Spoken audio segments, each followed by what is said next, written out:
تعالى اقولك على احلى كبده اسكندراني ممكن تعمليها في البيت بكل بساطه وتطلع احلى من بتاعه المحلات بكتير. جبت الكبده وقطعتها شرايح بالشكل ده. هبتدي احط الزيت، ويا سلام لو عندك حته ليا هتديها طعم مختلف تماما. هنزل عليها بالثوم المفروم وهنبتدي نقلبه بالشكل ده. احنا عايزين الثوم هنا يطلع ريحته بس مش عايزينه يتحمر.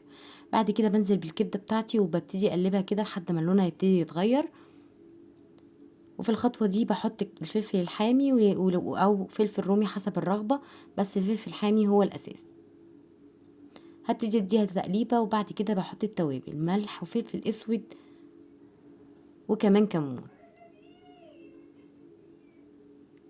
وببتدي ادي تقليبة كده لحد ما الاقي الصوص ابتدى يتشرب، وهي دي كده اخرها. طعمها جميل جدا وريحتها كمان جميلة. حطي عليها شوية طحينة في سندوتش بقى وبالهنا والشفا.